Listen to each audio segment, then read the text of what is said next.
Hello everyone and welcome back to अपनी कक्षा। आज की इस वीडियो में हम पढ़ने वाले हैं inverse trigonometric functions for class 12th maths. तो यार ये स्पेसिफिक जो ये वीडियो है ये 2021 में जो बोर्ड्स दे रहा है उसके लिए है। तो इसमें कुछ कुछ जो रिड्यूस टॉपिक्स है वो नहीं करा रहे हैं, वो एक इसका अलग लेक्चर ले लेंगे उस चीज़ का। तो इस लेक्चर में जितना भी 2021 में आने वाला है वो सब कुछ कवर्ड है और सिंगल लेक्चर में कवर्ड है। तो शुरू करते हैं बिना किसी देरी के। यार सबसे पहले तो हम देख लेते हैं कि इनवर्स ऑफ अ फंक्शन क्या होता है। ऑल्दो जो ये टॉपिक है ये बोर्ड्स में से हटा दिया है, जो रिलेशन एंड फंक्शन टॉपिक है उसके अंदर आता है, बट ये जानना तुम्हारे लिए काफ़ी ज़्यादा ज़रूरी है क्योंकि उसी से समझ आएगी तुम्हें टॉपिक। तो मान लेते हैं अगर मेरे पास एक फंक्शन है y is equal to f x, then अगर मैं इसको ऐसे अरेंज कर पाऊँ सच दैट मेरा x बन जाए g ऑफ y के टर्म्स में। मैं करके दिखाता हूँ ऐसा कुछ एग्जाम्पल देके। तो जो f और g है ना वो आपस में इनवर्स है एक दूसरे के। जो इनवर्स होता है एफ एक्स का वो होता है जी एक्स, उसको हम डिनोट करते हैं एफ इनवर्स एक्स से। एफ इनवर्स एक्स की वैल्यू होती है जी एक्स के बराबर। अब ये जी एक्स एफ एक्स में बहुत बातें हो गई, एक एग्जांपल ले लेते हैं। अगर मैं कहता हूँ कि y की वैल्यू है एक्स क्यूब माइनस 1, तो इसको मैं ऐसे अरेंज करूँ सच दैट सारी x की चीज़ें एक साइड पे आ जाए और सारी y की चीज़ें एक साइड पे आ जाए। तो y प्लस 1 हो गया मेरा एक्स क्यूब के बराबर। अब अगर मैं दोनों साइड जो इसकी पावर 3 है इसको अगर मैं इधर ले जाऊँ तो 1/3 नहीं बन जाएगी। तो मैं कह सकता हूँ x की वैल्यू कितनी है y plus 1 raise to the power 1/3। अब ये मैं इस फॉर्म में ले आया x is equal to G Y के फॉर्म में। अब हमें सिंपली बस करना पता है क्या होता है, हमें दो चीज़ें करनी होती है। जैसे हम इन्वर्स कभी भी निकालते हैं उसका मेथड क्या होता है, अगर मेरा ये चीज़ g ऑफ y है और मैंने तुमसे क्या बोला था कि जी एक्स होता है मेरा f इनवर्स x, तो बस इस y की जगह तुम डाल दो x को। तो x plus 1 raise to the power 1/3 हो गया मेरा f इनवर्स x। अभी मैं पूरा मेथड बताता हूँ कि कैसे निकालते हैं f इनवर्स x। उससे पहले यार बहुत ज़्यादा इंपॉर्टेंट पॉइंट्स है कुछ इनवर्स ऑफ अ फंक्शन के बारे में। तो पहला पॉइंट क्या है मेरा, inverse of f x that is f inverse x only exist if F x is bijective. अब ये बाइजेक्टिव फंक्शन क्या होता है यार, ये चीज़ रिलेशन एंड फंक्शन में हम ऑलरेडी पढ़ चुके हैं और वो टॉपिक आ रहा है बोर्ड्स में, जो 1 onto many 1 into ये सब चीज़ें नहीं थी।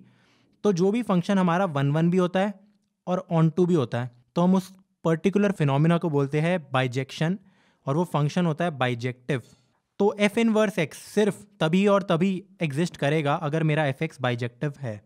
दूसरी प्रॉपर्टी क्या है इसकी कि f of f inverse x is equal to f inverse of f x is equal to x. कहने का ये मतलब है कि मान लो अगर मैं किसी फंक्शन का इन्वर्स लेता हूँ, अगर वही ऑपरेट करा दूँ अपने f में तो मुझे मिल जाएगा अपना आइडेंटिटी फंक्शन। x को मैं बोलता हूँ आइडेंटिटी फंक्शन। या फिर मैं अपने फंक्शन को मतलब इन्वर्स ऑफ फंक्शन के अंदर इनपुट ही ले लूँ f(x) तो वो भी मेरे को दे देगा क्या, x के बराबर। क्वेश्चंस करेंगे तो ज़्यादा समझ आएगा तुम्हें। अब करते हैं अपना थर्ड पॉइंट जो है inverse of a function is the mirror image of the function about the line y is equal to x। ये काफ़ी ज़्यादा इंपॉर्टेंट पॉइंट है। कहने का ये मतलब है कि अगर तुम्हारे पास फंक्शन का ग्राफ गिवन हो और अगर उस ग्राफ को तुम इस y is equal to x axis, जो हमारी ये लाइन होती है, कौन सी लाइन होती है जो 45 डिग्री बनाती है एक्स एक्सिस के साथ, 45 डिग्री बनाती है y एक्सिस के साथ, अगर मैं अपने ग्राफ को इसी के अबाउट रोटेट कर दूं तो मुझे अपना f इनवर्स x मिल जाएगा। अब देखो चौथा पॉइंट भी काफ़ी ज़्यादा इंपॉर्टेंट है, यहाँ बहुत ज़्यादा ब्लंडर करते हैं बच्चे। वो क्या होता है कि f इनवर्स x हमारा एफ एक्स इनवर्स के बराबर नहीं होता। कहने का मतलब ये है कि फॉर एग्जांपल अगर मेरे पास कोई भी फंक्शन है ये f x is equal to 3 minus 7x, तो एफ इनवर्स x की वैल्यू ये नहीं होगी कि 3 माइनस 7x को इन्वर्स कर दिया या फिर 3 माइनस 7x की पावर -1 ले ली। वो चीज़ें बहुत डिफरेंट है आपस में। क्या बात समझ आ रही है तुम्हें? तो बेसिकली एफ इनवर्स x जो मेरा है उसकी वैल्यू 1/f(x) के बराबर नहीं है यार, ये नहीं है। ये चीज़ काफ़ी ज़्यादा डिफरेंट है आपस में। जो इन्वर्स फंक्शन है ये अलग चीज़ होती है टोटली। चौथा पॉइंट यार स्टार लगा रखा है मैंने, ये भी इंपॉर्टेंट ही होगा। अगर मेरा y एफ ऑफ एक्स के बराबर है तो x होता है हमारा एफ इनवर्स y के बराबर। अगेन यार ये चीज़ ऑलरेडी आई गेस हम कर ही चुके हैं। यहाँ मैंने डेफिनेशन में बताया था कि अगर मैं x को जी वाई के टर्म्स में ला सकूँ तो जो ये जी वाई है इसका अगर हम जी एक्स बनाते थे तो एफ इनवर्स x बनता था। अगर ये जी वाई होगा तो ये एफ इनवर्स y बनेगा, यानी कि जो मेरा x है वो किसके बराबर हो जाएगा, एफ इनवर्स y। अब हम करते हैं method to find inverse of a function एक एग्जांपल के साथ। पहला हमारा पॉइंट क्या है, in y is equal to f x convert it in the form x is equal to G Y. तो ये चीज़ तो हम डेफिनेशन में देख ही चुके हैं। तो फॉर एग्जाम्पल अगर मेरा एफ एक्स है 4 माइनस 3x के बराबर, तो तुम सबसे पहले एफ एक्स को लिखोगे y, तो y is equal to 4 minus 3x। अब 3x को करो एक साइड पे, ये तो सबसे इजी था करना से चेंज, मुश्किल एग्जांपल भी देखते हैं अभी हम। तो 3x को हम इस साइड ले गए, y को हम इस साइड ले गए, तो 3x की वैल्यू आ गई 4 माइनस वाई, x की वैल्यू आ गई 4 माइनस वाई डिवाइडेड बाई 3। तो हमारा x सिर्फ और सिर्फ y के टर्म्स में है, तो x is a function of y। अब यार इसके बाद तो क्वेश्चन तुम्हारा खत्म हो जाता है बिल्कुल। तुम्हें बस क्या करना है कि x को रिप्लेस कर दो f इनवर्स x से और y को रिप्लेस कर दो x से। यानी कि अगर मैं इसकी जगह लिखूं f inverse x is equal to 4 minus x by 3, तो हाँ जो ये हमारे पास फंक्शन आ गया, ये हमारे ओरिजिनल फंक्शन 4 माइनस 3x का आपस में क्या है, इनवर्स है। अब यार एक और चीज़, अगर मैं कहता हूँ कि एक फंक्शन है f और उसका इनवर्स मुझे दे रखा है g, तो g का इनवर्स होगा मेरा f, मतलब ये आपस में एक दूसरे के इनवर्स होते हैं। ठीक है, तो कुछ क्वेश्चन करते हैं ताकि तुम्हें चीज़ें और क्लियर हो जाए इन्वर्स फंक्शन पे ही। बस ये निपटाते हैं और उसके बाद इन्वर्स ट्रिगो शुरू करते हैं जो मेन टॉपिक है अपना। तो पहला क्वेश्चन क्या है मेरा, मुझे दे रखा है f x is equal to x square plus 4x plus 5, और एक और चीज़ दे रखी है कि x मेरा -2 से बड़ा है। ये एक डोमेन कंडीशन है, तो मैं समझाऊंगा क्यों, मतलब ये बाइजेक्शन की कंडीशन है। तो हमें निकालना है एफ इनवर्स x की वैल्यू। अब एक बार ये जो x is greater than equal to -2 दे रखा है, ये क्यों दे रखा है ये समझाने की मैं तुम्हें कोशिश करता हूँ यार। अगर मान लो कि मेरे पास XY प्लेन है, ठीक है, तो जो ये चीज़ है ना मेरा curve x square plus 4x plus 5 y is equal to x square plus 4x plus 5, ये एक पैराबोला की इक्वेशन है। और पैराबोला 1 ऑन टू फंक्शन बिल्कुल भी नहीं होता है, 1 1 नहीं होता है, मैनी 1 होता है, वो 2 1 होता है बेसिकली। जैसे ये जो फंक्शन है इसको हम क्या लिख सकते हैं, x प्लस 2 का होल स्क्वायर प्लस 1। इतना तो तुम completing the whole square 10th class में पढ़ चुके हो ना, x square plus 4x plus 4 plus 1 लिख सकते थे हम इसको। अब ये जो इसका कर्व होगा, ग्राफ होगा, वो कैसा होगा, यहाँ अगर हमारे पास -2 और ये हाइट 1 है, तो ये कुछ ऐसा होगा हमारा जो पैराबोला है। और क्लियरली यार ये 1 1 नहीं है क्योंकि 2 बार कट कर रहा है। अगर मैं कोई भी पैरेलल लाइन ड्रॉ करूं अपने कर्व पे और वो 2 पॉइंट्स या 2 से ज़्यादा पॉइंट्स पे कट कर रहा है, तो क्लियरली वो एक मैनी 1 फंक्शन है। पर अगर मैंने ये कह दिया कि x is greater than equal to 2, तो इसका मतलब है ये जो हमारा फंक्शन है ना, ये ऐसा बनेगा कुछ, मतलब सिर्फ ये वाला फंक्शन होगा हमारी ये ब्रांच। इसकी 2 ब्रांचेस थी, ये एक ब्रांच थी और ये एक ब्रांच थी, मतलब जो मैंने खुद से बनाई है। तो अगर मैंने ये कह दिया कि हाँ ये ग्राफ तो है y is equal to f x, but सिर्फ 2 के बाद है, तो मेरा कर्व कुछ ऐसा बनेगा जो मैंने बनाया। अब ये डेफिनेटली एक 1 1 फंक्शन है। हमें क्या करना है यार, इसका निकालना है हमें इन्वर्स। तो अगर ग्राफिकली मैं निकाल के दिखाऊं तो तुम देख सकते हो कि कुछ ऐसा बनेगा, बट अभी मेरे को इसकी इक्वेशन नहीं पता। तो चलो यार अपनी इक्वेशन निकालने पर टाइम लगाते हैं। ठीक है, वो कैसे निकालेंगे, बहुत सिंपल है। तुम्हें बस क्या करना है यार, एफ एक्स की जगह लिखना है y, तो y की वैल्यू हो गई x square plus 4x plus 5 के बराबर। यानी कि मैं इसको डायरेक्टली भी लिख सकता हूँ वैसे, तो ये हो जाएगी x प्लस 2 के होल स्क्वायर प्लस 1 के बराबर। तो नेक्स्ट स्टेप में मैं क्या लिखूंगा कि y माइनस 1 की वैल्यू है x प्लस 2 का होल स्क्वायर। फिर उसके बाद हम क्या लिखेंगे यार कि y माइनस 1 का अंडर रूट है मेरा x प्लस 2 के बराबर। और फिर उसके बाद हमारा क्वेश्चन ऑलमोस्ट खत्म होने ही वाला है। x की वैल्यू कितनी आ गई मेरी, under root y minus 1 minus 2 के बराबर। अब मैंने क्या बोला था, जब हमारा फर्स्ट स्टेप कंप्लीट हो जाए, फर्स्ट स्टेप यानी कि हम x को ला पाए y के टर्म्स में, x is equal to G Y के फॉर्म में, तो बस हमें क्या करना होता था, हमें रिप्लेस करना है x को किसके साथ करना है यार, रिप्लेस f इनवर्स x के साथ कर दिया, और y को रिप्लेस करना है हमें x के साथ, तो ये हो गया x माइनस 1 माइनस 2। तो ये जो मेरा फंक्शन आके आया है मेरा x माइनस 1 का रूट माइनस 2, ये इस फंक्शन का इनवर्स फंक्शन है। अब करते हैं एक और क्वेश्चन। अब ये जो क्वेश्चन है f x is equal to e raise to power 4x plus 5, इसके लिए तुम्हें हल्का सा यार लॉगरिदम की जानकारी होनी चाहिए। अगर नहीं है यार तो हमने लॉग की एक बेसिक कवरेज कर रखी है कंटिन्यूटी एंड डिफरेंशिएबिलिटी चैप्टर के अंदर, तो उसको ज़रूर देखना तुम, काफ़ी ईजी है वैसे, लॉग में कुछ है नहीं।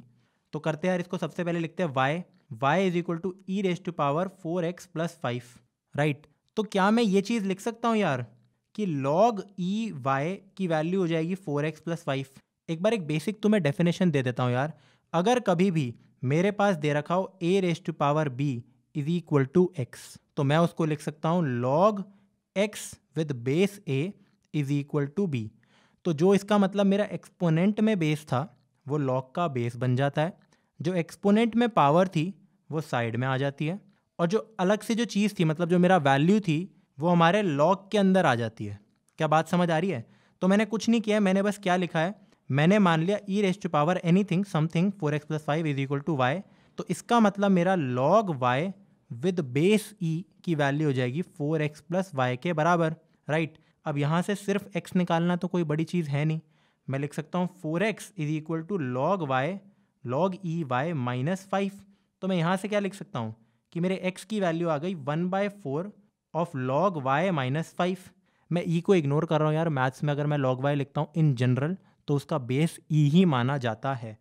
तो अब तो तुम्हें पता है यार, हमारा स्टेप खत्म हो चुका है। सेकंड स्टेप होता था कि x को रिप्लेस कर दो f इनवर्स x से और y को रिप्लेस कर दो किससे, log x से।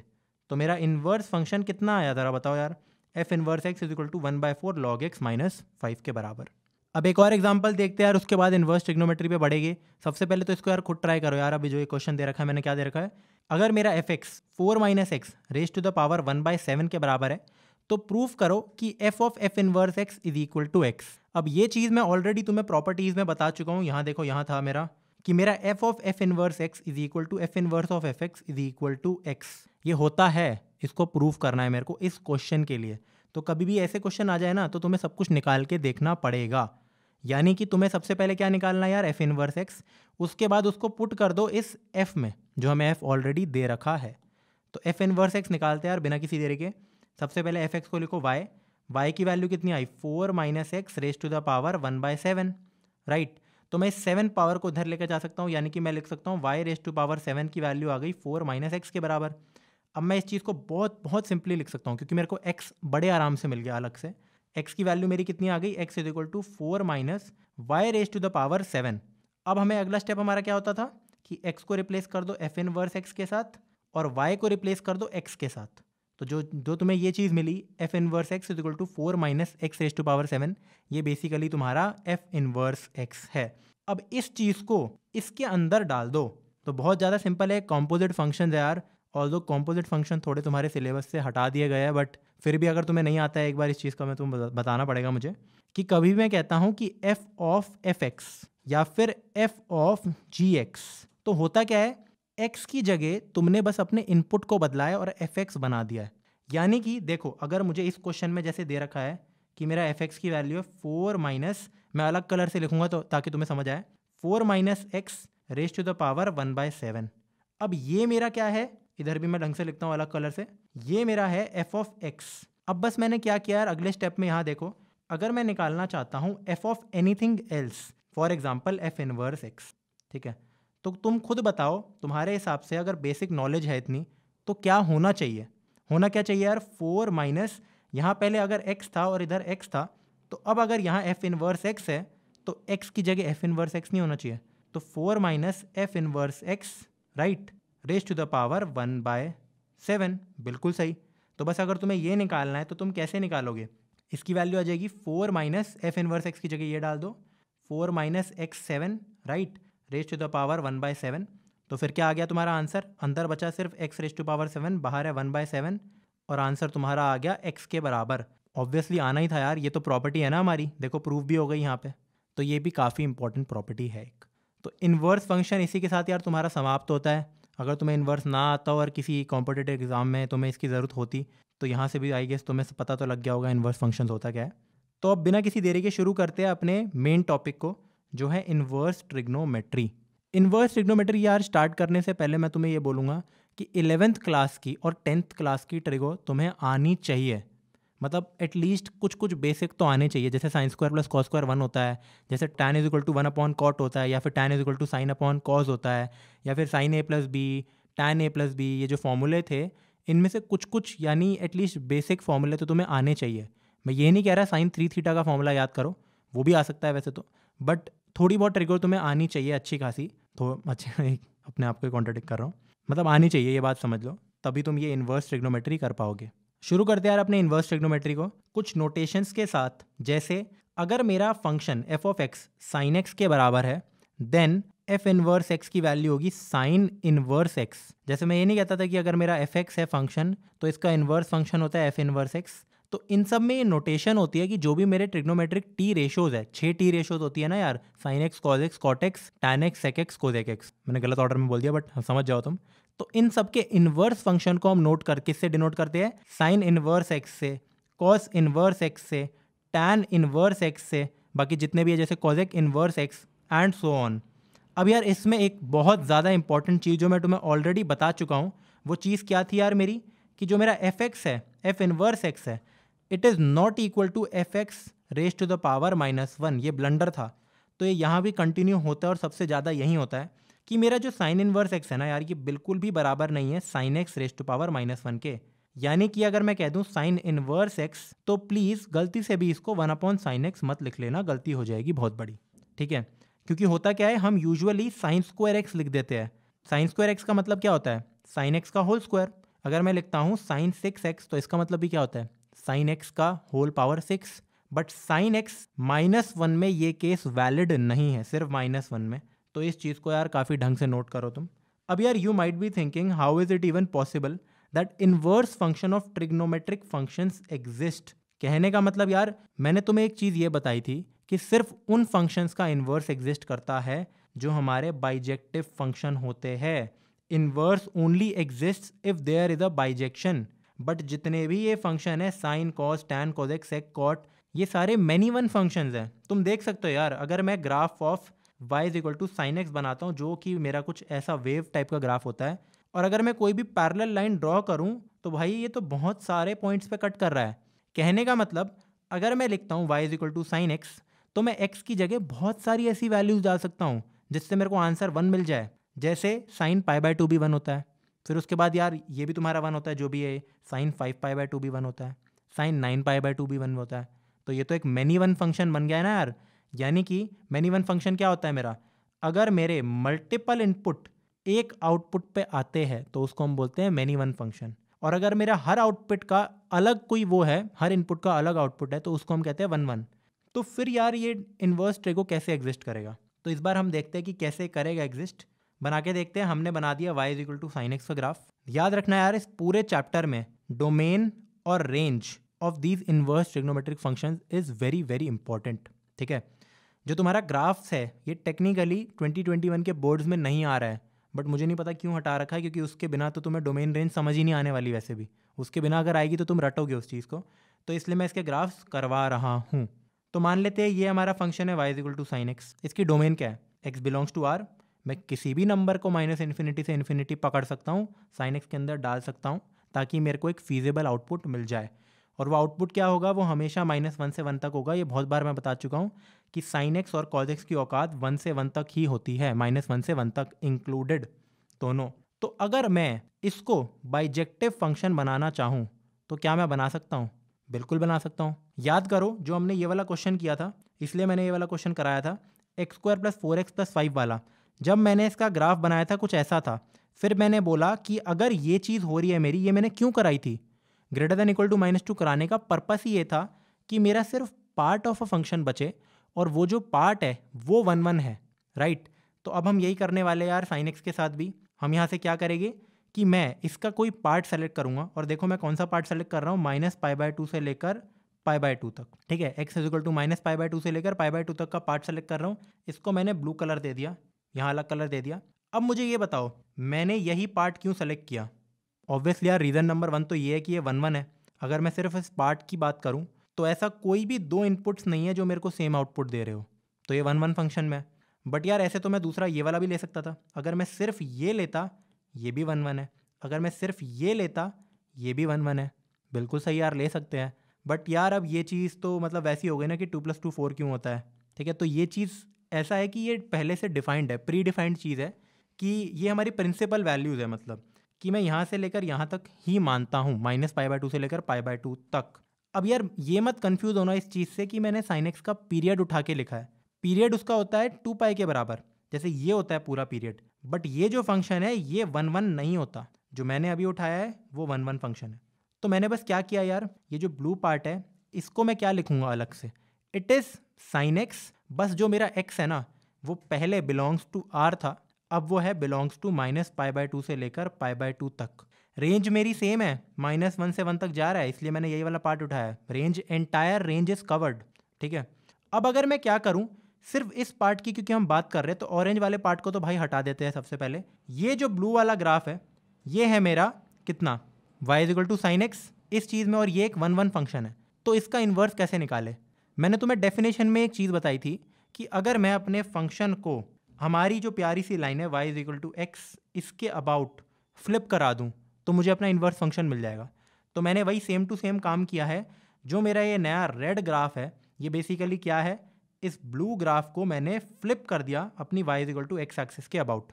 अब तुम देखोगे यार मैंने काफ़ी ज़्यादा मार्किंग्स कर रखी है यहाँ पे, हो सकता है थोड़ा अनटाइडी लग रहा हो तुम्हें, बट इनके बिना काम नहीं चलता। तो यार होता क्या है कि जब भी मैं किसी भी फंक्शन को इन्वर्स कर देता हूँ तो एक बहुत ज़्यादा और इम्पॉर्टेंट प्रॉपर्टी यार मेरी क्या होती है, सबसे पहले उस प्रॉपर्टी को देखते हैं। In general for a bijective function, क्योंकि उसी का इन्वर्स निकाल सकते हैं, अगर मेरा नॉर्मल फंक्शन जो है वो a टू b जा रहा है, ठीक है, जहाँ मेरा a क्या है, डोमेन, और b क्या है, कोडोमेन। कोडोमेन है या रेंज है, सोचो एक बार। ऑफ कोर्स रेंज है ना यार, क्योंकि बाइजेक्टिव फंक्शन में कोडोमेन और रेंज बराबर होती है। तो अगर a डोमेन है, b रेंज है, तो जो उसका इन्वर्स फंक्शन बनता है जिसको हम f इन्वर्स से डिनोट करते हैं, उसकी जो डोमेन है वो b होगी और उसकी जो रेंज है वो a होगी। यानी कि तुम देख सकते हो रेंज और डोमेन आपस में स्वैप कर लेती है। तो यहाँ मैंने यार यही काम कर रखा है। जो मेरा रेड फंक्शन है, अब इसकी जो डोमेन है मुझे बताओ क्या होगी, क्योंकि अगर इसकी डोमेन मेरी थी -π/2 से π/2 और इसकी रेंज थी -1 to 1, तो इस नए इन्वर्स फंक्शन की हमारी डोमेन है -1 से लेकर 1 और जो इसकी रेंज है वो है -π/2 से लेकर π/2। अब ये मत करना यार गलती से भी कि रेंज को x बिलोंग्स टू r लिख दो, क्योंकि साइन x की डोमेन वो होती है। नहीं, वो sine x proper sine x था, हमने जो लिया है वो part of a sine x लिया है, ठीक है। तो इसलिए सारी मार्किंग्स जो है ना वो मेरी चेंज हो चुकी है। अब जो यहाँ मेरा 1 था पहले यार, देखो ये 1 था, ये जो लाइन थी ये इधर आ चुकी है, जो ये वाली लाइन थी वो इधर आ चुकी है। आई होप यार अगर जिनको ग्राफ्स बहुत पसंद है उन्हें ये चीज़ समझ आ रही होगी कि मैंने क्यों डॉटेड लाइन से बना रखा है ये चीज़। ये जो नया ग्राफ है ये साइन इनवर्स x का है।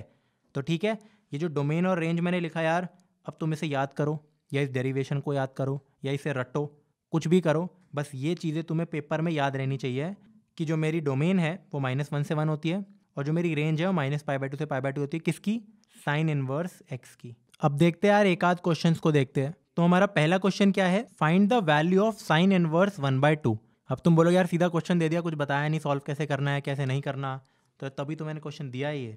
तो कभी भी तुम्हें दे रखा हो कि find the value of sine inverse this या फिर cos inverse this, tan inverse anything, तो तुम क्या करते हो, let x is equal to sine inverse half, ठीक है, या फिर एनीथिंग। तो मैं वेरिएबल ले लूंगा जो इससे इक्वेट करूंगा मैं।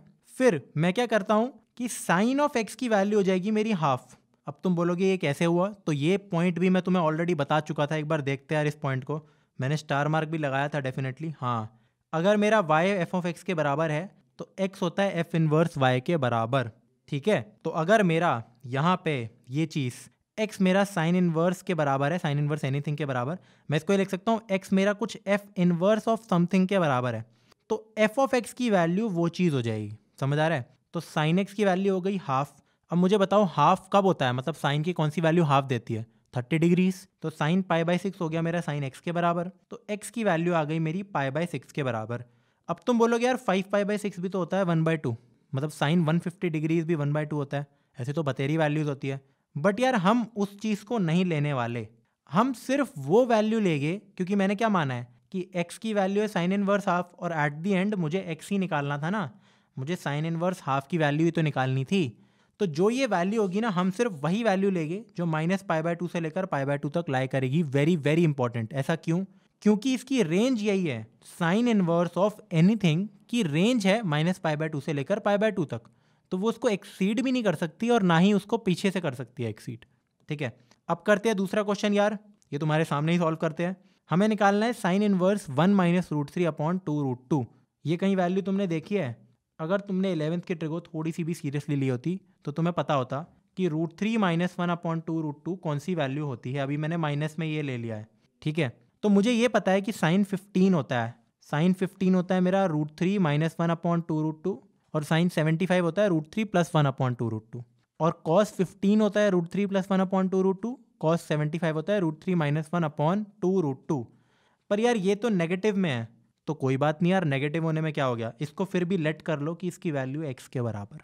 तो इसका मतलब मेरा साइन x की वैल्यू कितनी है, ये है -√3 - 1/2√2। क्या मैं ये लिख सकता हूँ यार कि साइन -15 यही वैल्यू होगी? डेफिनेटली होगी। ऐसा क्यों यार? अगर मेरे साइन 15 की वैल्यू ये है, साइन -15 सबसे पहले तो होगा क्या ये बताओ? वो होगा माइनस साइन 15। ऐसा क्यों? क्योंकि साइन ऑफ माइनस एक्स होता है माइनस साइन एक्स, क्योंकि साइन एक ऑड फंक्शन है। अब यार इवन ऑड भी तो नहीं आ रहा इस साल, मतलब बात समझ लो यार, ये 11th में भी तुमने चीज़ कर रखी होगी। जो साइन ऑफ माइनस एक्स है वो माइनस साइन एक्स के बराबर होता है, ठीक है। तो डेफिनेटली जो मेरा एक्स यहाँ से आ रहा है, एक्स की वैल्यू आ गई 15 डिग्रीज, -15 डिग्रीज, और इसको अगर हम रेडियंस में निकालने की कोशिश करें तो कितना होगा? π/12, 180/12 होता है हमारा 15, तो मैं इसको लिखूंगा -π/12, और -π/12 definitely falls under the range of sine inverse x which is -π/2 to π/2 close bracket, right. तो आंसर हो गया हमारा -π/12। अब यार सिमिलरली हम cos inverse x, tan inverse x, cot inverse x, cosec inverse x, secant inverse x के questions भी solve कर सकते हैं ऐसे ही। लाइक कोई बड़ी चीज़ तो है नहीं। जैसे कि अगर मैं करता हूँ कॉज इनवर्स 1/2 की वैल्यू बताओ ज़रा, तो मैं अगेन सेम प्रोसीजर फॉलो करूंगा, let x is equal to cos inverse 1/2, so that मेरे कॉज एक्स की वैल्यू कितनी हो जाएगी, क्योंकि इनवर्स फंक्शन है तो उल्टा चलता है ये, तो इसकी वैल्यू हो जाएगी हमारी हाफ। हाफ कब आता है? हाफ होता है कॉस 60, 30 नहीं 60, 30 होता है साइन में, तो कॉस 60 यानी कि कॉस π/3। तो मेरे एक्स की वैल्यू सिंपली क्या हो गई? π/3। ठीक है, बढ़िया है, सॉल्व तो हो गया। ऐसे तो टैन भी हो जाएगा, ऐसे तो सेक भी हो जाएगा, बट इसमें ना मिस्टेक्स हो सकती है, और वो मिस्टेक्स सिर्फ और सिर्फ डोमेन और रेंज के कारण होती है। इसलिए एक बार सबके ग्राफ देख लेते हैं, सबकी डोमेन रेंज याद कर लेते हैं, उसके बाद ही हम सारे क्वेश्चंस को करेंगे, ठीक है। तो ये देखो मैंने लिखा भी है, प्रॉब्लम कहाँ आती है? नेगेटिव वैल्यूज़ में। ग्राफ देखते हैं यार सबके। सेकंड ग्राफ मेरा है y equal to cos inverse x, sine inverse x का हम ऑलरेडी देख चुके हैं। वो रेड वाला ग्राफ याद है यार तुम्हें? ये जो सिर्फ रेड वाले ग्राफ है ना यार, ये मेरा साइन इनवर्स एक्स का ग्राफ है, ठीक है। मैं एक बार ऐसा करता हूँ, ब्लू वाले ग्राफ को अपने मिटा देता हूँ। हाँ, ये जो अब नया रेड वाला ग्राफ तुम्हें दिख रहा है, सिर्फ ये ग्राफ मेरा साइन इनवर्स एक्स के बराबर है। कॉज इनवर्स एक्स की बात करते हैं ज़रा यार, हम सेम स्टेप फॉलो करने वाले हैं। सबसे पहले हम निकालेंगे y equal to cos x का ग्राफ बनाएंगे हम। वो कुछ ऐसा होता है, वो एक इवन फंक्शन होता है, सेम वही है, साइन एक्स वाला ग्राफ है, पर वो यहाँ से शुरू होता था साइन एक्स, ये थोड़ा पीछे से शुरू होता है हमारा ग्राफ। इसमें भी हमें क्या पता है कि हमारी डोमेन r के बराबर है, हमारी रेंज तो सेम -1 to 1 है, बट ये एक मैनी वन फंक्शन है, यानी कि बहुत बार कट कर रही है अगर पैरेलल लाइन में बनाऊंगा तो इसको भी 1 बनाने के लिए हमें एक ऐसी ब्रांच चुननी होगी जिसमें पूरी एंटायर रेंज भी कवर्ड है और वो 1 भी है। तो जो मुझे दिख रही है वो तो यही वाली ब्रांच है जो मैंने ब्लू से बना रखी है। ये देखो, क्या ये जो ब्रांच है ये एंटायर कवर नहीं कर रही रेंज को, ठीक है। तुम बोलोगे ये भी तो हो सकती थी यार, बिल्कुल हो सकती थी, कोई इशू नहीं है इसमें भी, बट अगेन यार वही चीज़ हो गई कि ये पहले से ये चीज़ लाइक डिफाइंड है, और इस चीज़ को हम बोल सकते हैं डिफ़ॉल्ट, ठीक है। तो ये डिफ़ॉल्ट चीज़ है कि मैं इसी ब्रांच को कंसिडर करता हूँ while taking the inverse of cause, okay. तो अब मेरी जो डोमेन है वो क्या बन गई? रेंज तो सेम है, -1 to 1 एंटायर कवर हो रही है, डोमेन हो गई 0 से लेकर पाए क्लोज ब्रैकेट, तो ये हो गई मेरी इसकी डोमेन। अब तुम्हें ये पता है ये एक 1 फंक्शन है, अगर मैं इसको अपनी y equal to x line के अबाउट फ्लिप करा दूं तो मुझे इसका इन्वर्स मिल जाएगा, और मेरी डोमेन और रेंज आपस में स्वैप हो जाएगी। तो अगर मैंने सिर्फ देखो ये वाला पार्ट ले लिया, ब्लू वाला पार्ट जो है मेरा कॉज एक्स के बराबर, क्योंकि सिर्फ पार्ट लिया है, पूरा कॉज एक्स नहीं लिया है, तो इसका इन्वर्स क्या होगा? अपनी लाइन बनाओ y इक्वल टू एक्स के बराबर, और अपने ग्राफ को पूरी इसकी इमेज ले लो, इसको फ्लिप करना काइंड ऑफ इसकी मिरर इमेज लेना होता है। तो अगर मान लो ये एक शीशा है तो इसकी मिरर इमेज मेरी एग्जैक्टली ये होगी। अब अगर तुम ये पूछोगे यार कि मैंने ये मार्किंग्स कैसे लिखी, देखो ये तो मुझे पता है कि जो ये कॉज एक्स का ग्राफ है ये π/2 पे कट करता है, 0 होता है। मुझे ये भी पता है कि वो 0 पे अपनी वैल्यू 1 देता है, पर मुझे ये कैसे पता कि ये जो नया वाला ग्राफ है ये यहाँ पे 1 पे आ रहा है, यहाँ पे ये π/2 पे आ रहा है, और यहाँ पे ये पाई पे आ रहा है? तो अगेन काफ़ी ज़्यादा सिंपल है। कैसे सिंपल है यार? क्योंकि मैंने सब कुछ फ्लिप किया है, मैंने सब कुछ स्वैप किया है। जो मेरी ओरिजिनल डोमेन थी वो थी 0 to पाई, ये मेरा डोमेन था, अब वो मेरी रेंज बन चुकी है। तो ये 0 से लेकर पाई तक ही जाएगा ग्राफ, कैसे मर्जी जाए, हो सकता है ऐसे ऐसे जा रहा हो, बट 0 से पाई जाएगा। मुझे ये भी पता है कि मेरे डोमेन -1 to 1 है, ठीक है। अब यार क्योंकि मेरा जो ग्राफ है वो एग्जैक्टली मिरर इमेज है, तो जो मेरा ओरिजिनल ग्राफ था जिस पॉइंट पे वो एक्स एक्सिस को कट कर रहा था, जैसे π/2, 0, अब मेरी जो डोमेन है इस ग्रीन वाले ग्राफ की, यानी कि कॉज इनवर्स एक्स की, वो कितनी होगी? वो होगी -1 से 1 के बराबर, और जो रेंज होगी वो होगी 0 to पाई के बराबर। ऐसा क्यों? क्योंकि जो ये ब्लू वाला ग्राफ था इसकी डोमेन थी ये और इसकी रेंज थी -1 to 1, तो ये आपस में कुछ नहीं हुआ है, ये स्वैप हो गया है। अब यार मैं बहुत ज़्यादा तुम्हें रिकमेंड करूँगा कि प्लीज़ ये ग्राफ्स भी सीखो, इसको स्किप मत करो, क्योंकि तुम डोमेन रेंज रट नहीं पाओगे ज़्यादा देर तक। मतलब तुम्हें ग्राफ बनाना ही पड़ेगा, ठीक है। गलती क्या हो जाती है यार, लोग cos x में भी ये लिख देते हैं कि cos इनवर्स x की जो रेंज है वो -π/2 से लेकर π/2 तक है। क्यों? क्योंकि sin x की वही थी रेंज मेरी, राइट। जो sin x की डोमेन रेंज थी और cos x की डोमेन रेंज थी वो एग्जैक्टली सेम थी, बट sin इनवर्स x की डोमेन रेंज और cos इनवर्स x की डोमेन रेंज हमारी सेम नहीं है, इनकी रेंज डिफरेंट है आपस में। तो ये बात तुम्हें ध्यान देनी होगी। अब एक और चीज़ यार, तुम देख सकते हो कि cos इनवर्स x जो है वो हमेशा y एक्सिस के x एक्सिस के ऊपर लाई करता है मेरा। तो इसका क्या मतलब है कि मैं एक ये वाला पॉइंट भी यहाँ लिख सकता था, जो कि मेरा होता है कि जो मेरा cos इनवर्स x है वो हमेशा 0 से बड़ा है। तो अगर तुम्हें ये दे रखा हो कि find the value of x, कि अगर मेरा cos इनवर्स x की वैल्यू -5 है सच दैट, तो तुम ये लिख दोगे भाई नो सॉल्यूशन, इसका कोई आंसर नहीं है। मतलब इमेजिनरी हो सकता है लेकिन मतलब रियल में तो नहीं है। अब करते हैं एक question, find the value of cos inverse -1/2। तो इसके लिए भी तुम क्या करोगे यार, तुम लिख दोगे कि let x is equal to cos inverse -1/2। फिर अब तुम क्या लिखोगे कि cos x की वैल्यू है कितनी, -1/2 के बराबर। अब यार 1/2 कब होता है cos? 60 डिग्री। -1/2 कब होता है? -60 डिग्री पे नहीं। cos x जो मेरा होता है और cos -x जो होता है वो एग्जैक्टली सेम होता है। तो तुम्हें अगर याद हो थोड़ी बहुत, अगर तुमने फिजिक्स भी कर रखी हो, तो मेरा cos 120 डिग्रीज मेरे को नेगेटिव वैल्यू देता है, यानी कि cos 2π/3। और ऐसा क्यों होता है यार, ये 11th की हम ट्रिग्नोमेट्री में पढ़ चुके हैं, ऑल साइन टैन कॉस में, कि जो हमारा सेकंड क्वाड्रेंट होता है वो कॉस को नेगेटिव वैल्यू देता है।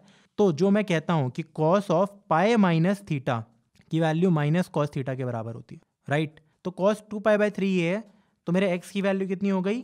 2π/3। अब क्या ये 2π/3 वैलिड है? अगर मेरा, क्योंकि ये देखो कॉस इनवर्स एक्स की वैल्यू है ना 2π/3, अगर यहाँ साइन इनवर्स एनीथिंग लिखा होता और आंसर आ रहा होता 2π/3, तो वो हो जाता ब्लंडर, वो हो जाता गलत। पर ये सही है, क्यों?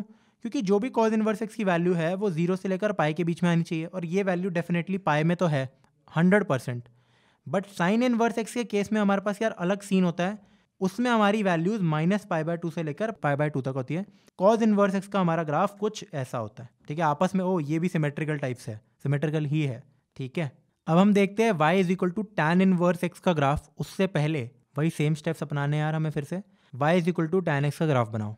वो कुछ ऐसा होता है मेरा ग्राफ, टैन इनवर्स एक्स का, टैन एक्स का ऐसा ग्राफ होता है, जिसमें मेरी ये जो डॉटेड लाइंस मैंने बना रखी है तुम देख सकते हो, इसको हम कहते हैं एसिम्पटोट्स। अब एसिम्पटोट्स क्या होता है यार, या फिर एसिम्पटोट्स क्या होता है, कि हमारा जो ग्राफ है ना यार, ये कभी मीट नहीं कर रहा, इस लाइन को ये कभी टच नहीं कर रहा, ये टेंजेंट नहीं है, but it appears to be touching, यानी कि एट इन्फिनिटी ये इसके क्लोज हो जा रहा है, ये कभी टच नहीं कर रहा है इसको, इसके पास आ रहा है बस ये।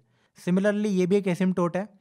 तो जब भी मैं कहता हूँ कि tan π/2 की वैल्यू इन्फिनिटी है, तो it is wrong. tan π/2 is simply not defined. But अगर मैं कहता हूँ कि लिमिट x टेंड्स टू π/2, यानी कि π/2 के काफ़ी नियर है tan x, तो वो मेरे को इन्फिनिटी तक टेंड कराता है। मतलब अगर x को तुम बढ़ाते रहोगे, π/2 के बराबर ले जाओगे, ऑलमोस्ट ले जाओगे, तो वो बहुत बहुत बड़ी वैल्यू देगा मुझे, ठीक है। अब यही जो ग्राफ है ये सेम है, बस शिफ्टेड है। तुम देख सकते हो tan इनवर्स x की जो ग्राफ है वो शिफ्टेड है, तो इसका जो डोमेन है वो क्या है, x सारी वैल्यूज ले सकता है एक्सेप्ट ये वाली वैल्यू, क्योंकि इस पे डिफाइंड नहीं है, इस पे डिफाइंड नहीं है, इस जो भी मेरी डॉटेड लाइंस है ना, इनका सेंटर पे डिफाइंड नहीं है।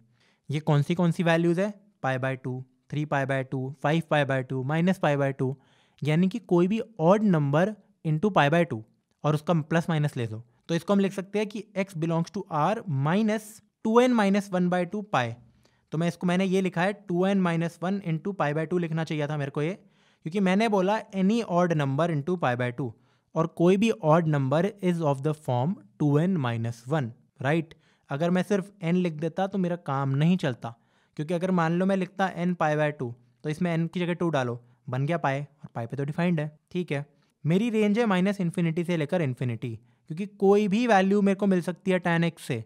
साइन और कॉस से सिर्फ -1 से 1 के बीच में मिलती थी, tan x कोई भी वैल्यू मेरे को उठा के दे सकता है बहुत आराम से। अब यार मुझे क्या करना था, अगेन क्या ये फंक्शन 1 ऑन 2 है? कतई नहीं। देखो इतने सारे पॉइंट्स पे कट करता है ये तो, इनफाइनाइट पॉइंट्स पे, तो इसकी एक ब्रांच चुनते हैं।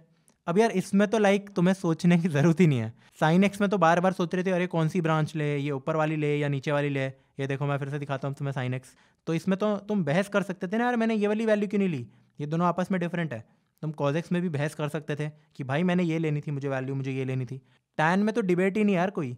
ये देखो सारी तो सेम है, सारी ब्रांचेज एब्सोल्युटली सेम है, किसी को भी उठा लो, बट हम उठाएंगे अपने बीच वाली वैल्यू को, क्योंकि अगेन ये एक डिफॉल्ट है।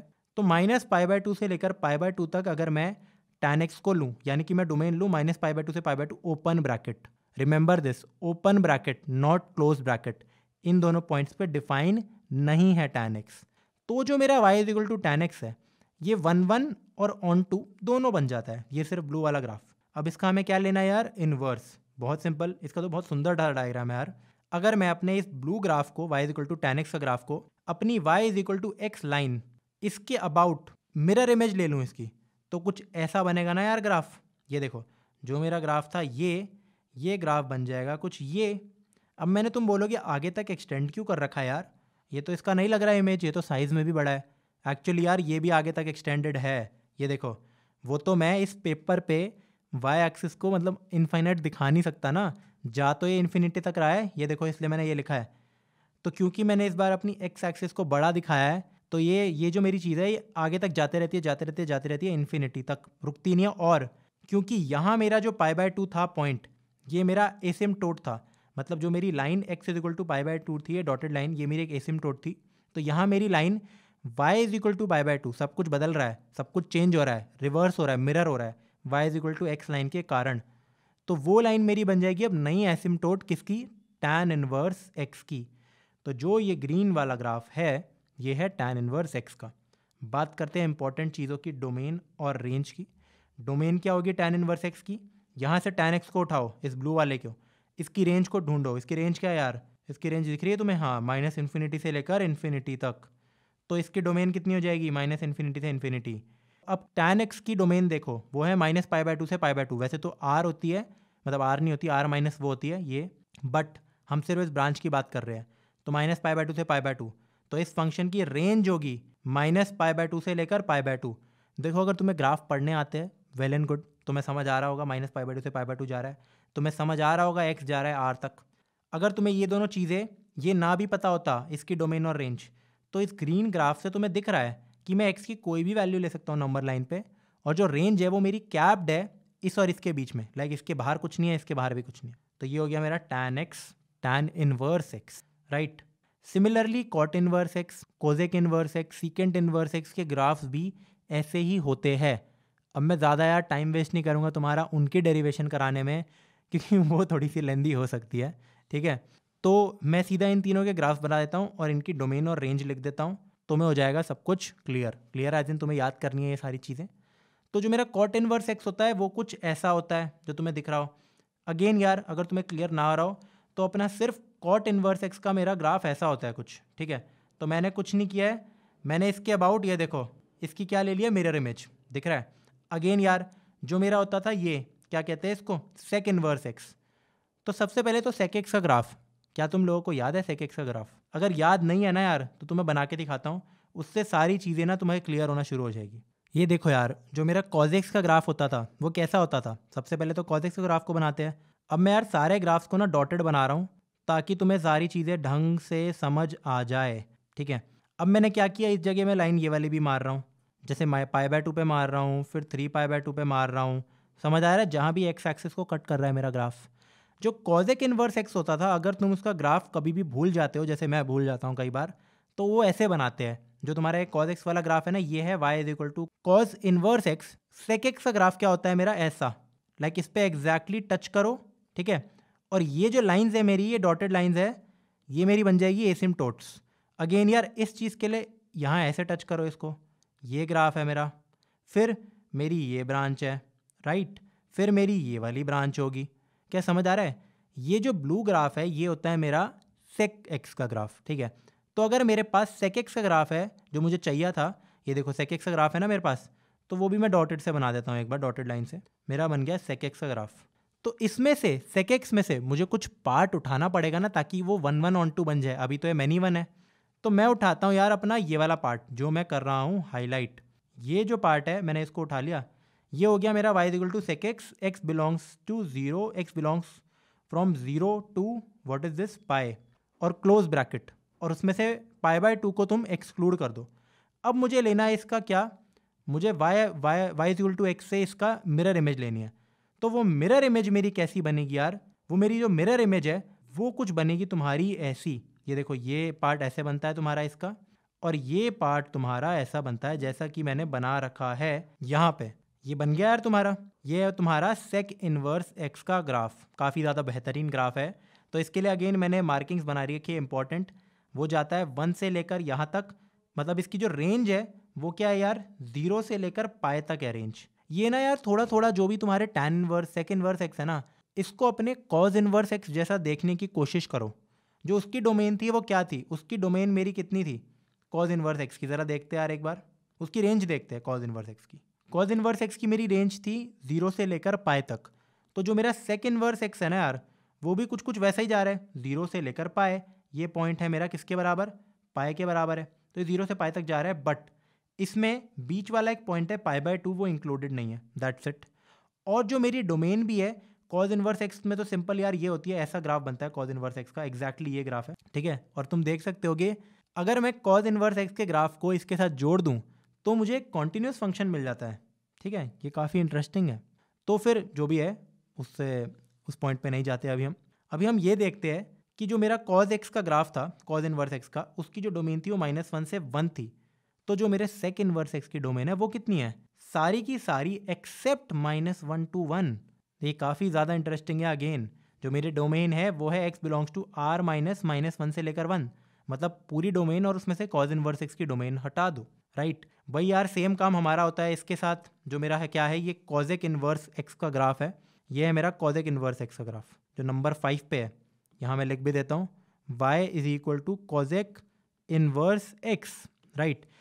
इसमें अगेन अगर मैं अपने साइन इनवर्स एक्स का ग्राफ जोड़ दूँ तो ये कॉन्टिन्यूस फंक्शन बन जाता है। इसकी भी क्या होती है डोमेन, सेम जो मेरी सेक इनवर्स एक्स की डोमेन होती है, x belongs to r -1 to 1, या फिर मैं इसको ऐसे भी लिख सकता हूँ, x belongs to -∞ to 1 union 1 to ∞। इसकी जो रेंज होती है वो दिख सकती है तुम्हें, यहाँ से लेकर यहाँ तक है, सेम रेंज। अब देखो यही चीज़ नोटिस करो तुम, ताकि तुम्हें चीज़ें याद रहे। हो सकता है हर बार तुम्हें ग्राफ्स ना बनाने पड़े, मतलब याद ना आए, बट याद करने की तुम्हें टेक्निक्स बता रहा हूँ मैं। तो तुम्हारा कॉजेक इनवर्स एक्स है ना यार, उसे रिलेट करा करो हमेशा अपने साइन इनवर्स एक्स के साथ। जो तुम्हारी साइन इनवर्स एक्स की रेंज थी वो कितनी थी, -π/2 से लेकर π/2 क्लोज ब्रैकेट।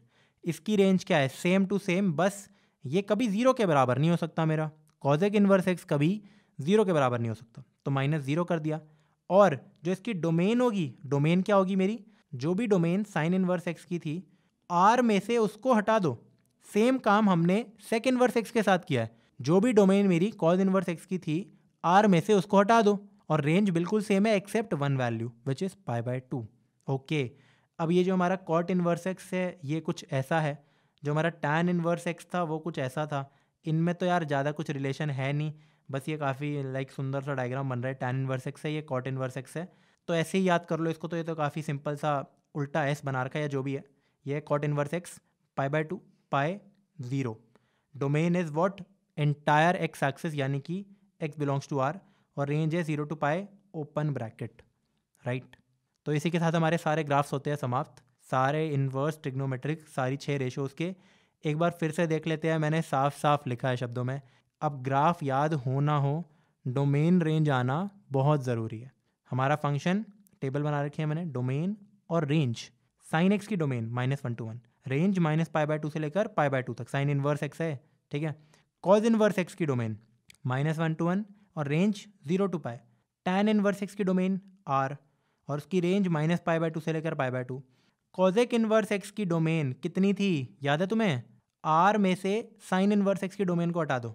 सेक इनवर्स एक्स की डोमेन कितनी थी, R में से कॉज इनवर्स एक्स की डोमेन को हटा दो। और ये सेम है यार, ये दोनों सेम है, ये दोनों सेम है, काफ़ी कुछ याद करने की ज़रूरत ही नहीं है। अगर तुम्हें साइन कॉस का याद है, देखो साइन की डोमेन कॉस की डोमेन सेम है, और इन दोनों की डोमेन सेम है। टैन और कॉट इनवर्स एक्स की डोमेन सेम है। रेंज की अगर बात करें, ये है -π/2 से लेकर π/2 close bracket. Tan inverse x की सेम है but open bracket. Cos inverse x की है 0 to π।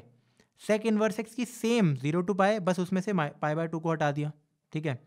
फिर कोजेक इनवर्स एक्स की भी बिल्कुल सेम है, साइन इनवर्स एक्स जितनी, बस उसमें से 0 को हटा दिया, ठीक है। ये हमने 0 को क्यों हटाया यार, तुम सोच सकते हो वैसे, और यहाँ से π/2 को क्यों हटाया है, क्योंकि ये फंक्शन वो वैल्यू अचीव ही नहीं कर सकते, ठीक है। कॉट इनवर्स एक्स क्या है मेरा, 0 to π, सेम हमारी कॉज इनवर्स एक्स की, बस उसमें हमने ओपन ब्रैकेट लगा दिया। तो टेक्निकली तो तुम्हें सिर्फ ये दोनों चीज़ें आनी चाहिए, इसके बाद ये सारी चीज़ें तो तुम अपने आप ही निकाल सकते हो इससे, ठीक है। अब करते हैं यार कुछ क्वेश्चंस करना बहुत ज़्यादा ज़रूरी है, क्योंकि बोर्ड्स में यही सब आता है, तुमसे थ्योरी तो पूछते नहीं है वो, ना ही प्रूफ्स पूछते हैं, क्वेश्चंस ही पूछते हैं यार। मुझे दे रखा है कि साइन इनवर्स ए की वैल्यू है कॉज इनवर्स बी के बराबर, तो प्रूफ करो कि ए स्क्वायर प्लस बी स्क्वायर मेरा 1 के बराबर होता है। तो मान लेते हैं कि let x is equal to sine inverse है, तो इसका क्या मतलब हुआ कि x की value sine inverse cos inverse b के बराबर भी है, ठीक है, दोनों बराबर है। तो यहाँ से मैं क्या कह सकता हूँ, इस स्टेप में मैं लिख सकता हूँ कि साइन x की वैल्यू है a के बराबर, और इसमें मैं क्या लिख सकता हूँ कि कॉज x की वैल्यू b के बराबर है। मैं इन दोनों को इंडिविजुअली ट्रीट कर रहा हूँ। अब मुझे ये बताओ, तुम्हें ये चीज़ पता है sign square x plus cos square x कितना होता है, 1, ये तो 10वीं क्लास में पढ़ रखा है, तो चलो कर देते हैं। Sine square x plus cos square x is equal to 1। Sine x कितना है a, तो साइन स्क्वायर एक्स कितना हो गया a square plus b square is equal to 1। बस यार खत्म क्वेश्चन, हैंस प्रूफ्ड। कितना ज़्यादा फट्टू क्वेश्चन था, है ना। देखने में हो सकता है मुश्किल लग रहा हो कि a स्क्वायर बी स्क्वायर कहाँ से आ गया, ये चीज़ें तो हमने कर नहीं रखी, बहुत सिंपल है, ठीक है। अब करते हैं यार एक important question, important as in इससे तुम्हें समझ आ जाएगा ऑल अबाउट ट्राइंगल मेथड, और ये काफ़ी ज़्यादा ईजी है और इंट्यूटिव है, तो इसको करते हैं एक बार।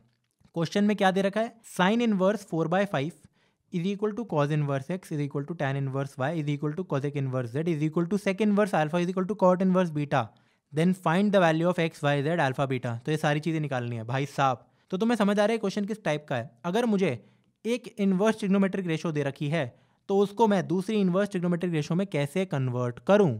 अगर मुझे sign inverse of anything they रखा है, तो मैं कॉज इनवर्स ऑफ एनीथिंग कैसे लिखूंगा उसे। अगर तुम्हें याद हो 10th क्लास में ही हम ये चीज़ पढ़ चुके थे कि मेरे पास अगर साइन एक्स है कुछ, तो हम टैन एक्स को कैसे निकालें, हम टैन एक्स को साइन एक्स की टर्म्स में कैसे निकालें, ये सारी चीज़ें हम कर चुके थे, ठीक है।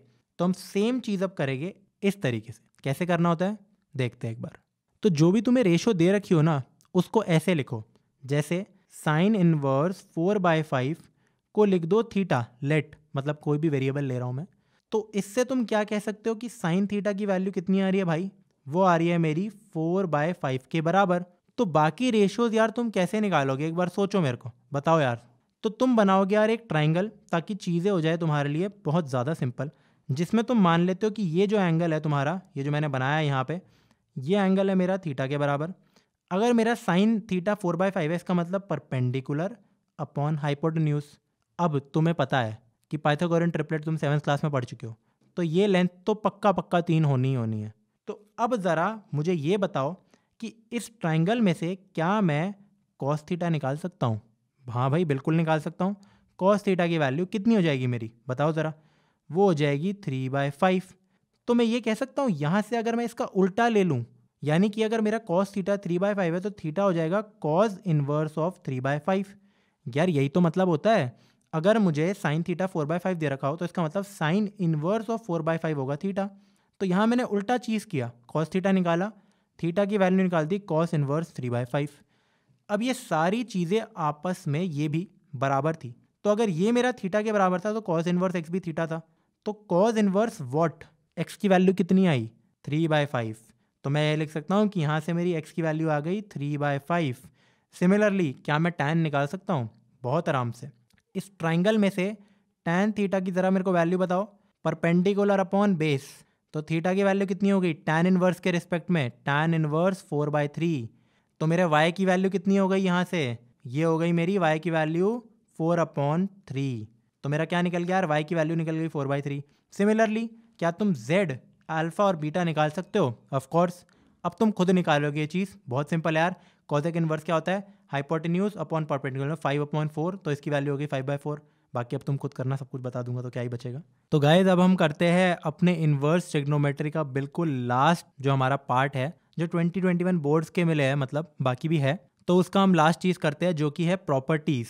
अब यार तुम अगर देखोगे अपने सिलेबस में, तो उसमें लिख रखा है कि properties of inverse trigonometric functions elementary properties नहीं आ रही है। बट यार मैं ये चीज़ें लिख रहा हूँ ना, ये सब आ सकता है, आएगा, इवन सैम्पल पेपर में भी दे रखा है। तो कौन सी प्रॉपर्टीज जो आ रही है वो मैं तुम्हें करा रहा हूँ, देखो जरा उनको। पहली प्रॉपर्टी हमारी क्या है, पहली से लेकर छठी तक है, सारी सेम ही है। साइन इनवर्स साइन एक्स मेरे होता है एक्स के बराबर, कॉज इनवर्स कॉज एक्स होता है मेरा एक्स के बराबर, टैन इनवर्स टैन एक्स होता है मेरा एक्स के बराबर। सिमिलरली अगर मैं किसी भी फंक्शन का इन्वर्स वापस से ले लूँ तो वो मेरा एक्स के बराबर होगा। बट यार तुम बोलोगे यार ये चीज़ तो तू बता नहीं चुका ऑलरेडी, कि जब मैंने लिखा था एफ इनवर्स एफ एक्स तो मेरा एक्स के बराबर था। हाँ भाई, आइडेंटिटी फंक्शन देता था, बट जो ये चीज़ है ना ये हमेशा नहीं होता। मतलब मैंने यहाँ देखो ब्रैकेट में लिख रखा है प्रोवाइडेड दैट जो मेरा एक्स है ना यार वो मेरा -π/2 से लेकर π/2 तक है। एक्चुअली ये नहीं है, ये सिर्फ साइन एक्स के केस में है। मतलब जो हमारा एक्स है वो प्रॉपर डोमेन के अंदर आता है, जैसे कॉज इनवर्स की उसकी डोमेन में आता है, टैन इनवर्स की डोमेन में आता है। क्या तुम्हें बात समझ आ रही है? ठीक है, तो अगर नहीं है तो उसको कन्वर्ट करो सबसे पहले। क्या करना है, उसको कन्वर्ट करना है सबसे पहले। ठीक है, तो कुछ एग्जाम्पल देखते हैं तभी तुम्हें समझ आएगा। तो जैसे पहला एग्जाम्पल मुझे दे रखा है साइन इनवर्स साइन π/3, तो इसकी वैल्यू डायरेक्ट होगी π/3। ठीक है, तो अगर इसको डायरेक्टली हम लिख सकते थे साइन इनवर्स साइन एक्स π/3 के बराबर है। बट तुम एक चीज़ और कर सकते हो एडिशनल सेफ्टी के लिए, कि अगर तुम्हारा मन नहीं कर रहा, ठीक है, जैसे मैं बताऊंगा एक्सेप्शन आएगी, तो तुम पहले इसको कैलकुलेट करो। साइन π/3 वो होता है √3/2।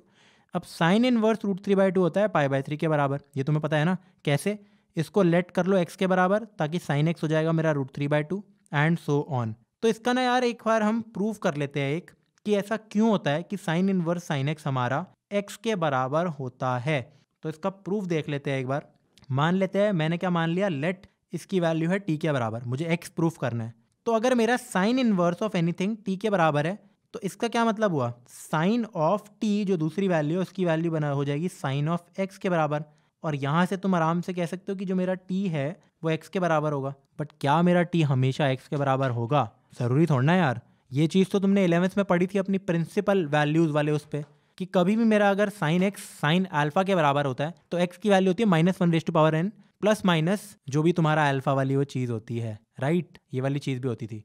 बट तभी मैंने इसके यहाँ एक एस्ट्रिक्स लगा देता हूँ मैं यहाँ पे, कि क्यों ये चीज़ होती थी। ये जो 6 प्रॉपर्टीज़ मैंने बता रखी थी इनके आगे मैंने प्रोवाइडेड दैट क्यों लिखा था, एक बार देखते हैं। जैसे इस केस में, इस क्वेश्चन में तो ये वैलिड था कि डायरेक्टली मैंने π/3 लिख दिया। पर अगर मुझे क्वेश्चन कुछ मिल जाए, कैसा, ऐसा क्वेश्चन मिल जाए, वो तो मैंने करा ही रखा था। इस क्वेश्चन की बात करते हैं, find the value of sine inverse sine 5π/6। तो क्या इसका आंसर कितना होगा? तुम बोलोगे बहुत सिंपल, अभी तो बताया तूने, साइन इनवर्स साइन एक्स होता है एक्स, तो आंसर आ गया 5π/6। पर ये हो जाएगा तुम्हारा कतई गलत। क्यों? क्योंकि साइन इनवर्स एनीथिंग की रेंज क्या होती थी, -π/2 से π/2, और 5π/6 is greater than π/2 any day, क्योंकि इसको तुम लिख सकते हो कितना, 3π/6, है ना। तो ये तो इससे बड़ा नहीं हो गया, ऐसा कैसे हो सकता है? अब इसकी तो रेंज क्रॉस कर रहा है। तो उसके लिए ये गलत ना हो, हम दूसरी अप्रोच अपनाते हैं। कौन सी? सबसे पहले तो मेथड 1 तुम देख लो। मेथड 1 यार काफ़ी सिंपल सी चीज़ है। क्या है कि तुम सबसे पहले जो मैंने तुम्हें यहाँ करके दिखाया था इस क्वेश्चन में, सॉल्व कर लो। जैसे यहाँ लिख दो साइन इनवर्स ऑफ साइन π/6 कितना होता है, 5π/6। बताओ ना यार कितना होता है, साइन 150 डिग्री, पता है ना तुम्हें कितना होता है, वो होता है 1/2 के बराबर। अब साइन इनवर्स 1/2 की वैल्यू निकाल लो, जो मेरी होती है π/6 के बराबर। कैसे? इसको हम लेट कर लेते थे कि इसकी वैल्यू है एक्स के बराबर, फिर मेरी साइन एक्स होता था 1/2, और यहाँ से मैं कहता था कि मेरी एक्स की वैल्यू आ गई कितनी, π/6, क्योंकि मैं वो वैल्यू चुनता ही वही था जो -π/2 से π/2 के बीच में थी। ठीक है, इसका जो मेथड 2 है, एक ही बात है वैसे तो दोनों, उसमें मैं क्या कहता हूँ कि मैं पहले से ही जो मेरा x होता है इसके अंदर, साइन इनवर्स साइन एक्स के अंदर जो भी मेरा x होता है उसको मैं पहले से ही कन्वर्ट कर लेता हूँ। यानी कि मैंने क्या लिखा, sine inverse of sine of π-5π/6। क्यों? क्योंकि साइन π-θ मेरा साइन थीटा के बराबर होता है। ये तो अभी अंदर की बात चल रही है ना साइन इनवर्स के, कुछ भी चेंज कर सकता हूँ यहाँ पे मैं। तो इसको मैं क्या लिखूंगा, इसकी वैल्यू हो जाएगी साइन इनवर्स ऑफ साइन π-5π/6, यानी कि साइन π/6। अब क्योंकि जो मेरा ये π/6 है ये -π/2 और π/2 के बीच में डोमेन में अच्छे खासा लाए करता है, तो मैं डायरेक्टली इसका आंसर लिख सकता हूँ π/6। क्या यार बात क्लियर हो रही है तुम्हें? तो अब ये चीज़ मैंने क्यों पढ़ाई, क्योंकि इसका क्वेश्चन आएगा। उससे पहले अपनी सेकंड सेट ऑफ प्रॉपर्टीज देख लो यार, बिल्कुल सेम है, वो भी ऐसी सी है। इसमें क्या है कि sine of sine inverse x x के बराबर है। अब तुम बोलोगे सेम नहीं था, नहीं, इसमें था sign inverse of sine x. Similarly यार तुम्हारा कोजेक इनवर्स कॉज एक्स, मतलब Kozak of Kozak inverse x x के बराबर है, cause cause inverse x x के बराबर है, एंड सो ऑन। तो ये चीज़ें भी एक जैसी है, इनमें कुछ क्वेश्चन कराने का फ़ायदा है नहीं। और अब करते यार, मैंने स्टार मार्क लगा रखा है इस क्वेश्चन पे। Evaluate tan inverse cos x 1 minus sin x where x belongs to this thing. ये इसलिए दे रखा होता है ताकि सब कुछ डोमेन वोमेन सब सेटिस्फाई हो रखा हो, तुम्हें अपनी मेहनत ना करनी पड़े। इन द सिंपलेस्ट फॉर्म, मतलब तुम्हें ना इसको सिंप्लीफाई करना है। और ये क्वेश्चन आ रखा है तुम्हारे इस साल के CBSE के सैम्पल पेपर 2021 में। यही रीज़न है कि मैं प्रॉपर्टीज़ करा रहा हूँ, क्योंकि इन्होंने ये तो कह दिया था कि प्रॉपर्टीज़ नहीं आएगी। बट यार अगर प्रॉपर्टीज़ नहीं आएगी तो उसके बिना तो ये क्वेश्चन सॉल्व ही नहीं हो सकता। मतलब इसमें जो प्रॉपर्टी यूज़ होने वाली है ना यार, प्रॉपर्टी यूज्ड, वो ये वाली प्रॉपर्टी है कि tan इनवर्स tan x मेरा x के बराबर होता है। ठीक है, तो वो वाली हमें प्रॉपर्टी लगानी है यहाँ पे। और क्योंकि ये सिंपली प्रॉपर्टीज़ के अंदर आता है तो पता नहीं क्यों CBSE ने ऐसा बोला कि प्रॉपर्टी नहीं आ रही। बट एनीवेज यार, हमें पता है कि ये क्वेश्चन में ये लगना है। इसको सॉल्व करते हैं, बट उससे पहले ये जो हमें कचरा दे रखा है अंदर, इसको tan की फॉर्म में तो लाना पड़ेगा, वरना तो सॉल्व हो ही नहीं सकता। मैंने ऐसी तो प्रॉपर्टी तुम्हें कोई बताई ही नहीं है कि tan इनवर्स ऑफ cos, नहीं वो नहीं आ रहा, जो भी बाकी चीज़ें हैं। तो सबसे पहले इस कचरे को हम करते हैं सॉल्व। तो अंदर की चीज़ को हम क्या लिख सकते हैं, cos x upon 1 minus sine x, right. क्या तुम 1 माइनस साइन एक्स को कुछ लिख सकते हो? नहीं। क्या तुम cos x को कुछ लिख सकते हो? टेक्निकली हाँ, बट नहीं। मतलब अगर तुम्हें इसकी जगह क्या पता साइन t दे रखा होता हो, अगर तुम्हें इसकी जगह cos t दे रखा होता हो, मतलब कि साइन x की जगह cos होता, cos की जगह साइन होता, तो क्या तुम इसको सिंप्लीफाई कर सकते थे? बहुत आराम से। तुम इसको लिख देते 2 साइन थीटा बाई 2 यानी कि t/2 cos t/2 double angle फॉर्मूले से। और नीचे वाली चीज़ को तुम क्या लिखते थे? 1 माइनस कॉस 2 टाइम्स t/2 यानी कि 1 माइनस कॉस 2 थीटा हमारा किसके बराबर होता है? 2 साइन स्क्वायर थीटा। और फिर ये चीज़ आराम से मेरी कैंसिल आउट हो जाती है। कैसे? 2 कैंसिल हो गया, साइन t/2 कैंसिल हो गया, कॉस अपॉन साइन मेरा बहुत प्यार से आ जाता कॉट t/2। ये सब यार कितना सिंपल नहीं हो जाता। बट जो ये चीज़ है ये तो सिंप्लीफाई हो नहीं सकती।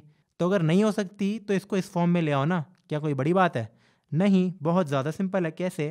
कॉस थीटा को मैं लिख सकता हूँ साइन 90 माइनस थीटा। तो sine 90 minus x, very simple यार, अभी के लिए मैं π/2 नहीं लिख रहा। और यहाँ मैं लिख सकता हूँ कॉस 90 माइनस एक्स, बहुत सिंपल। अब एक बारी के लिए मान लो कि जो मेरा 90 माइनस एक्स है ये t के बराबर है, क्योंकि मेरे को वापस से सॉल्व नहीं करना पड़ेगा, तुम करोगे पर सॉल्व, इसको रफ वर्क समझो, ये तुम खुद सॉल्व करोगे। इसका अगला स्टेप क्या हो जाएगा तुम समझ सकते हो? अगर ये sine t upon 1 minus cos t है, तो तुम्हें पता है इसकी डायरेक्ट वैल्यू इस फॉर्मूले से जो मैंने बनाया कितनी है? ये है कॉट t/2 और t की वैल्यू है 90 माइनस एक्स, तो 90 माइनस x/2 ये आ गया मेरा ये, राइट। कितना आ गया यार मेरा? Cot 45 minus x/2। अब अगेन यार ये ना मुझे कॉट में दे रखा है, ये मुझे टैन में नहीं दे रखा। और मैंने तुम्हें पहले ही बताया था कि जो इसमें प्रॉपर्टी यूज़ होने वाली है वो यही होने वाली है कि tan inverse of tan x he use होगी मेरी एक्स के बराबर, वरना क्वेश्चन होगा ही नहीं। कोई बात नहीं, कॉट और टैन में कोई दिक्कत है क्या? अब यहाँ तो 90 माइनस थीटा लगा दिया, यहाँ भी लगा दो, कोई बड़ी चीज़ नहीं है। तो क्या हो जाएगा यार, हमारा आंसर कितना आ जाएगा? कॉट ऑफ एनीथिंग क्या होता है मेरा? tan of 90 minus that thing, तो 90 minus 45 minus x divided by 2। तो यहाँ कितना लिख सकते हो तुम यार? ये चीज़ आ जाएगी तुम्हारी tan ऑफ कितना? 45 प्लस x/2, या फिर और tan ऑफ, थोड़ा अच्छे फॉर्म में लिखते हैं अब इसको, π/4 प्लस x/2, राइट। अब ये चीज़ मेरा सिर्फ अंदर का माल आया था, अभी ये इसकी वैल्यू ये आ गई। तो tan inverse of tan x कितना होता है? x के बराबर। तो तुम्हारा आंसर अगर मैं तुमसे ये पूछूं tan inverse of this whole thing, tan of π/4 plus x/2, तो इसकी वैल्यू कितनी आ जाएगी मेरी? π/4 प्लस x/2। तो ये लो यार, आ गया मेरा आंसर, बहुत सिंपल। बट अगेन यार तुम बोलोगे तुमने अभी तो बताया यार कि ये वाला लोचा भी होता है यहाँ पे, तो क्या पता ये वैल्यू मतलब लाई ना कर रही हो डोमेन में या जो भी है। तो उसके लिए यार टेंशन मत लो, बोर्ड्स है, कोई ज़्यादा भी वो नहीं है। तुम्हें ऑलरेडी ये चीज़ दे रखी है। क्या चीज़ दे रखी है तुम्हें? -3 π/2 से लेकर π/2 वाली चीज़, कि जो मेरा x है वो हद से हद यहीं जाएगा। कहने का मतलब एक बार डाल के देखते हैं, x की मिनिमम वैल्यू अगर हम डालते हैं -3 π/2, एक बार पूरी डाल देते हैं, तो ये बन जाएगा -3 π/4, क्योंकि 2 ऑलरेडी है। अब इसमें अगर π/4 ऐड करते हैं तो आंसर आ जाएगा -2 π/4, यानी कि -π/2। और अगर हम ये मैक्स वाली वैल्यू डालेंगे तो तुम जानते हो आंसर कितना आने वाला है यार मेरा? π/4 प्लस π/2, π/4 यानी कि π/2। तो तुम देख सकते हो डोमेन सेटिस्फाई हो रही है, उसी वैल्यूज़ में आ रहा है, तभी मेरे को कोई लोचा नहीं करना पड़ रहा है, ये मेरा स्ट्रेट अवे आंसर बन गया है। तो इसी के साथ अपनी क्लास को समाप्त करने से पहले होमवर्क क्वेश्चन भी देख लो आज का। होमवर्क क्वेश्चन क्या है? यही सेम है यार, अगर तुम्हें ये आता है तो तुम्हें ये भी आता है, कोई इशू नहीं है इसमें। If alpha lies in the interval minus pi by two to pi by two open bracket then show that tan inverse 1 upon sec alpha plus 1 upon sine alpha is equal to, ये multiply हो रहा है इस पूरे से, pi by 4 minus alpha by 2। अब इस question में कुछ नहीं किया है, तुम्हें डराने के लिए x की जगह अल्फा लिख दिया है, x है कुछ नहीं है, x मान लो एक बार के लिए। अगर तुम देख सकते हो पिछले वाले का आंसर भी ऐसा ही था, बस माइनस है इस जगह, इस बार क्या है माइनस है। और ये क्वेश्चन ऐसे ही सॉल्व होगा, कोई बड़ी चीज़ नहीं है। ये जो सेक अल्फा है ये ऊपर जाके बन जाएगा कॉस अल्फा। और अब तो तुम देख सकते हो क्वेश्चन में सिमिलैरिटी है, बस यहाँ माइनस था यहाँ प्लस आ गया। एक ही बात है यार, क्वेश्चन वैसे ही सॉल्व करना है 90 माइनस थीटा लेके। ऊपर जो कॉस अल्फा है ना, इसको हम तुम लिख दोगे साइन 90 माइनस थीटा करके ही, तभी तुम्हारा सॉल्व होगा 90 माइनस अल्फा। ठीक है, तो ये तो हो गया डन, ये तो तुम कर लोगे। सेकंड क्वेश्चन भी है इसमें, what is the maximum value of cos inverse alpha का whole square plus sine inverse alpha का होल स्क्वायर। तो अगर तुम्हें, वैसे तो अलाउड है नहीं ये चीज़, मतलब क्योंकि बोर्ड्स में आ नहीं रही है, तो आई डोंट थिंक ये चीज़ तुम करोगे बोर्ड्स में। एक प्रॉपर्टी होती है कि cause inverse alpha plus sine inverse alpha मेरा पाई बाय 2 के बराबर होता है, वेरी वेरी इंपॉर्टेंट। तो तुम यहाँ से कॉज इनवर्स एक्स को लिख सकते हो pi by 2 minus sign inverse alpha, ठीक है, उसको यहाँ पुट कर सकते हो, तो तुम्हारा पूरा फंक्शन बन जाएगा किसका, साइन इनवर्स अल्फा के टर्म्स में, और तुम मैक्सिमम मिनिमा उससे भी निकाल सकते हो। बट इसमें भी तुम यही सेम काम करने वाले हो क्या, इसको तुम मार्क कर लो क्योंकि अल्फा है पूरा, तो फंक्शन ऑफ अल्फा, और फिर एफ डैश अल्फा निकालो, 0 पुट कर दो, जो वैल्यू आएगी मैक्सिमा मिनिमा इक्वेट कर दो। एप्लीकेशन ऑफ डेरिवेटिव तो मैं तुम्हें पढ़ा ही चुका हूँ, राइट, नहीं भी पढ़ा तो प्लेलिस्ट पहले से होगी, बना चुका हूँ वो मैं। तो इसी के साथ यार हम अपनी इन्वर्स ट्रिग्नोमेट्री का समाप्त करते हैं, बिल्कुल समाप्त, इसमें कुछ नहीं बचा है। ठीक है, जो भी तुम्हारा 2021 के बोर्ड में आ रहा है बहुत बहुत ईजी है। अब इसके अलावा मैं क्या बोलूँगा, जो तुम्हारी वीडियो आने वाली है एक्सरसाइज की वीडियो, जो तुम्हारा है, पहली एक्सरसाइज आ रही है एक, तो ये चैप्टर नंबर 2.1 है, फट्टू सी एक्सरसाइज है। दूसरी नहीं आ रही है, उसमें से 2-3 क्वेश्चन है, वो भी कराऊंगा मैं तुम्हें। एक्सरसाइज की भी यार एक सिंगल वीडियो रखते हैं, अब उसमें मैं एग्जाम्पलर भी चेप दूंगा जो उसके क्वेश्चन है जो आ रहे हैं, क्योंकि मोस्टली तो चैप्टर उड़ा दिया ना तुमने, मतलब CBSE ने। तो 2.1 प्लस 2.2 का कुछ पार्ट प्लस 2 पॉइंट मिसलेनियस का कुछ पार्ट प्लस 2 की एग्जाम्पलर चैप्टर नंबर 2 की, इन सबको मैं कोशिश करूंगा एक ही वीडियो में घुसेड़ दूं। नहीं हो पाया तो 2 वीडियो बन जाएगी बस लेक्चर की, वो यार प्लीज़ देखना, वो जो मैं सॉल्व करके दिखाऊंगा। उससे पहले खुद से NCERT सॉल्व करना, कोई क्वेश्चन नहीं होता है तो वो वीडियोस देखो, ठीक है। या फिर अगर किसी क्वेश्चन में दिक्कत आ रही है, तुम तुक्के से सही कर रहे हो, तुम्हें उसका कॉन्सेप्ट नहीं आ रहा, तो भी जो सॉल्यूशन वीडियोज यार they are equally important as the lecture videos, क्योंकि उसमें एक एक क्वेश्चन में काफ़ी बार ऐसा होता है कि मैं चैप्टर ही पढ़ा देता हूँ, लाइक वो चीज़ पूरा फिर से रिवाइज कराता हूँ मैं, ठीक है। तो बक बहुत हो गई, मिलते हैं तुमसे अगली वीडियो में जो होगी इसकी एक्सरसाइज वीडियोस, और उसके बाद अगला चैप्टर। Bye bye.